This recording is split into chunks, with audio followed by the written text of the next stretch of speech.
অখিল গগৈ ভাবিছে যে কাৰো তাতে ফটো নাই, মোৰ হাতত ফটো আছে, মই কিবা CBI এনকুৱাৰী কৰি কিবা SIT গঠন কৰি ফটো উদ্ধাৰ কৰিছোঁ। সেইটো আমাৰ বিজেপিৰ কাৰ্যকৰ্তা যোন সিদিনা জইন কৰিছে প্ৰায়ভাগেই সামাজিক মাধ্যমত সেই ফটো শ্বেয়াৰ কৰিছে। এই ফটো 4খন অখিলে ক'ৰ পৰা আনিছে মই সেইটো কৈ দি আছোঁ। হৰ্ষ বুলি এজন ব্যক্তিৰ নাম আহে, দেখিছেনে? হৰ্ষ বুলি এজন আহে ওপৰতে, মোৰ ফটোৰ ওপৰত সৰু ফটোখন হৰ্ষজন 4খন ফটোত কমন, দেখিছে আপোনালোকে? চাই ল'ব, এতিয়াও চাই ল'ব। হৰ্ষ বোলা ব্যক্তিজন যি 4খন ফটো পোষ্ট কৰিছে কমন, সেই হৰ্ষজন হ'ল বিনোদ কোঁৱৰ। সেইজন হ'ল ডিমৌ সমষ্টিৰ আমাৰ BLA 1, ডিমৌ সমষ্টিৰ BLA 1 হৰ্ষ ওৰফে বিনোদ কোঁৱৰ। আচল নামটো বিনোদ কোঁৱৰ। আপুনি যেতিয়া তাৰ ফেচবুক প্ৰফাইল চেক কৰিব তেতিয়া বিনোদ কোঁৱৰ হৰ্ষ বুলি আহিব। সেই ফটোখন ডিমৌ মানে আগৰ শিৱসাগৰ সমষ্টিৰ ওচৰৰে আৰু তেওঁৰ লগত বোধহয় কিবা সম্পৰ্ক থাকিব পাৰে, নাজানো। এইটো আৰু আমি কথাটো ক'ব খোজা নাই যে তেওঁৰ পৰাই ফটো লৈছে বা তেওঁৱেই তেওঁৰ লগত বহিছে বা তেওঁৱেই তেওঁ শুনাইছে ইত্যাদি। এইবিলাক বাৰু পিছত কথাবিলাক আমি গম পাম গোটেই কথাবিলাক। তেওঁ পোষ্ট কৰা 4খন ফটো, যিখন ফটো 4 তাৰিখে ৰাতিয়ে পোষ্ট হৈছিল, সেই ফটোখন যোৱা 6 তাৰিখে 9:30 বজাত অখিল গগৈ ডাঙৰীয়াই ফেচবুকত পোষ্ট কৰিছে। মোৰ হাতত প্ৰমাণ আছে, আৰু এইটোতো আপোনাৰ এইটোতো মোৰ হাতত ময়ে প্ৰমাণ তাৰে মই হোৱা ভাৰ্চুৱেল মিটিং কৰা মোতকৈ বেলেগ প্ৰমাণ নালাগে। আৰু তেওঁ কৈছে মই নিজ কাণেৰে শুনিছোঁ। তেওঁ যিখন কাণেৰে শুনিছে তাত উপস্থিত থকা আৰু 200খন কাণে শুনিছে নহয়। মোৰ ভিচিত উপস্থিত থকা অন্য 200খন কাণে শুনিছে নে শুনা নাই?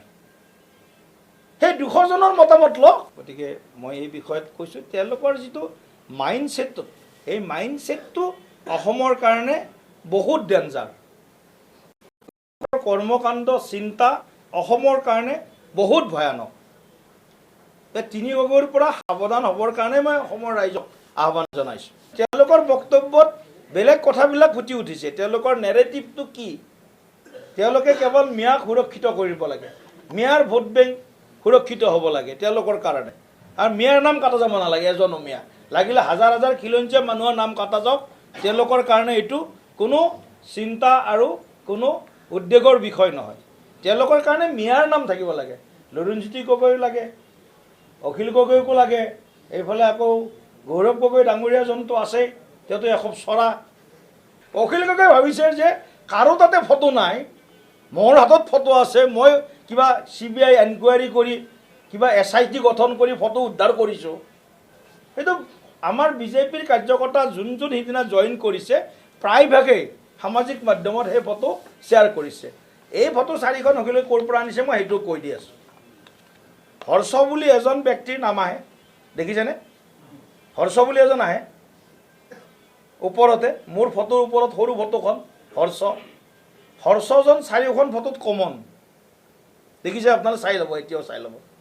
হৰ্ষ বোলা ব্যক্তিজন যি 4খন ফটো পোষ্ট কৰিছে কমন, সেই হৰ্ষজন হ'ল বিনোদ কোঁৱৰ। সেইজন হ'ল ডিমৌ সমষ্টিৰ আমাৰ BLA 1, ডিমৌ সমষ্টিৰ BLA 1 হৰ্ষ ওৰফে বিনোদ কোঁৱৰ। আচল নামটো বিনোদ কোঁৱৰ। আপুনি যেতিয়া তাৰ ফেচবুক প্ৰফাইল চেক কৰিব তেতিয়া বিনোদ কোঁৱৰ হৰ্ষ বুলি আহিব। সেই ফটোখন ডিমৌ মানে আগৰ শিৱসাগৰ সমষ্টিৰ ওচৰৰে আৰু তেওঁৰ লগত বোধহয় কিবা সম্পৰ্ক থাকিব পাৰে, নাজানো। এইটো আৰু আমি কথাটো ক'ব খোজা নাই যে তেওঁৰ পৰাই ফটো লৈছে বা তেওঁৱেই তেওঁৰ লগত বহিছে বা তেওঁৱেই তেওঁ শুনাইছে ইত্যাদি। এইবিলাক বাৰু পিছত কথাবিলাক আমি গম পাম গোটেই কথাবিলাক। তেওঁ পোষ্ট কৰা 4খন ফটো, যিখন ফটো 4 তাৰিখে ৰাতিয়ে পোষ্ট হৈছিল, সেই ফটোখন যোৱা 6 তাৰিখে 9:30 বজাত অখিল গগৈ ডাঙৰীয়াই ফেচবুকত পোষ্ট কৰিছে। মোৰ হাতত প্ৰমাণ আছে, আৰু এইটোতো আপোনাৰ এইটোতো মোৰ হাতত ময়ে প্ৰমাণ তাৰে মই হোৱা ভাৰ্চুৱেল মিটিং কৰা মোতকৈ বেলেগ প্ৰমাণ নালাগে। আৰু তেওঁ কৈছে মই নিজ কাণেৰে শুনিছোঁ। তেওঁ যিখন কাণেৰে শুনিছে তাত উপস্থিত থকা আৰু 200খন কাণে শুনিছে নহয়। মোৰ ভিচিত উপস্থিত থকা অন্য 200খন কাণে শুনিছে নে শুনা নাই? সেই 200 জনৰ মতামত লওক। গতিকে মই এই বিষয়ত কৈছোঁ তেওঁলোকৰ যিটো মাইণ্ডছেটটো, এই মাইণ্ডছেটটো অসমৰ কাৰণে বহুত ডেঞ্জাৰ।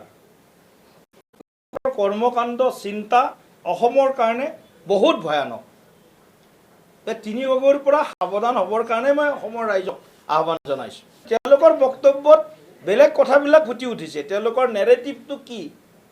তেওঁলোকে কেৱল মিয়াক সুৰক্ষিত কৰিব লাগে, মিয়াৰ ভোট বেংক সুৰক্ষিত হ'ব লাগে তেওঁলোকৰ কাৰণে, আৰু মিয়াৰ নাম কাটা যাব নালাগে। এজন মিয়া লাগিলে হাজাৰ হাজাৰ খিলঞ্জীয়া মানুহৰ নাম কাটা যাওক, তেওঁলোকৰ কাৰণে এইটো কোনো চিন্তা আৰু কোনো উদ্বেগৰ বিষয় নহয়।